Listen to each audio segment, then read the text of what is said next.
네, 오늘은 로마서 14장으로 말씀을 전합니다.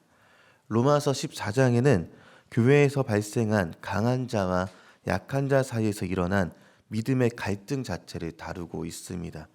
이 14장을 통해서 로마서를 이해하는 데 중요한 열쇠가 되기도 하는데요. 로마 교회 안에서는 강한 자들이 약한 자들을 업신여기는 일이 있었고, 약한 자들은 강한 자들의 행동을 판단하고 그들을 비판했다는 것을 오늘 본문을 통해서 알 수가 있습니다. 본문을 통해 봤을 때 로마 교회에 있었던 문제 중에 하나는 유대인인 그리스도인과 비유대인인 그리스도인들 서로가 서로를 비판하는 데 있었다는 것입니다. 이들은 서로를 받아들이려 할 마음이 전혀 없었습니다. 그리고 이는 성도들이 예수님으로 한몸된 교회를 둘셋으로 인식하게 되는 잘못된 모습을 보이게 되었던 것이죠. 바울은 먼저 강한 자들에게 책임이 있다라고 지적하고 1절을 시작합니다. 오늘 본문 말씀 1절 말씀을 제가 읽겠습니다. 믿음이 연약한 자를 너희가 받되 그의 의견을 비판하지 말라. 바울은 강한 자에게 약한 자를 먼저 받아들여야 한다 이렇게 말합니다. 그러나 강한 자에게만 책임이 있는 것이 아니라 서로를 비판하지 말라 하죠. 13절 말씀입니다. 우리 13절 말씀은 같이 함께 읽어보도록 하겠습니다. 함께 읽겠습니다. 시작.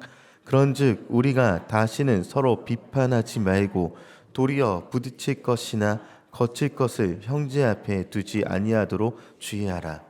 네, 오늘 본문 표현으로 강한 자뿐만 아니라 약한 자에게 있어서 서로 책임이 있다라고 이야기를 하고 있는 것이죠. 강한 자들은 그리스도인이란 자유, 이 자유에 대한 원리에서 더 전통적이고 관습을 지키고 있었던 자들을 경멸하고 얕보았습니다. 또한 전통과 관습이라는 원리를 지켰던 자들은 음식에 있어서 자유로운 자들을 판단하고 정죄를 했습니다. 당시에 로마서를 기록하는 바울의 입장은 어쩌면 스스로의 믿음에 대한 이해가 강한 자와 같았을 수 있지만, 강한 자뿐만 아니라 약한 자들 누구의 편도 들지 않는 모습을 오늘 본문에서 보여주고 있는 것이죠. 여기서 중요한 것은 내가 누구의 편인가 이렇게 편을 드는 것이 중요한 것이 않다는 것입니다. 한국 교회에서도 어쩌면 상황은 마찬가지입니다. 서로가 서로를 비판하는 일이 많죠. 교회 공동체 구성원 중에 내가 하는 만큼 상대방이 행하지 않을 때 그렇고요.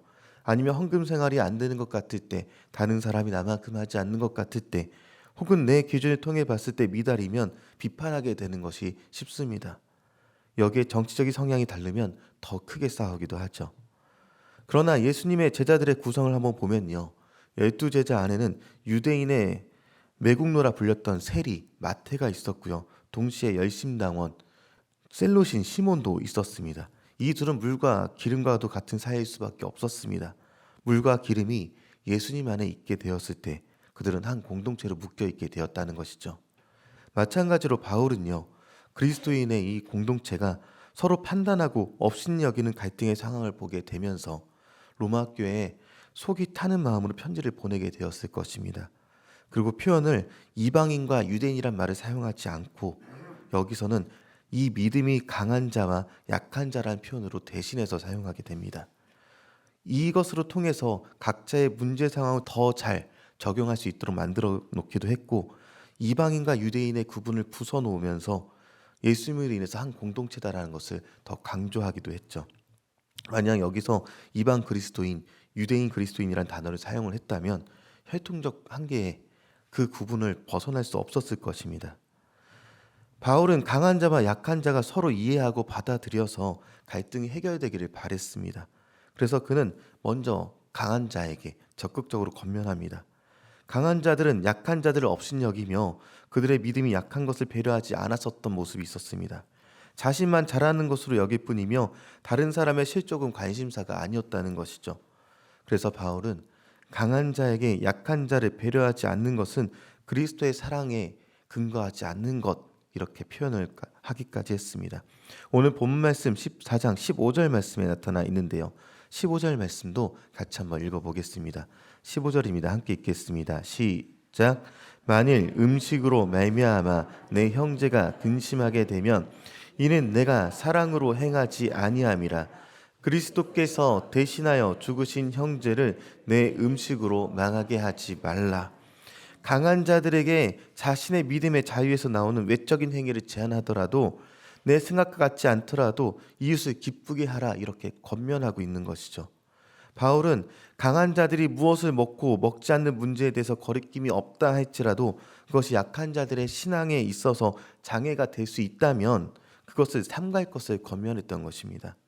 비록 바울은 강한 자들과 같은 믿음에 대한 확신을 갖고 있었지만 그들에게 더 강력하게 권면했다는 것이죠.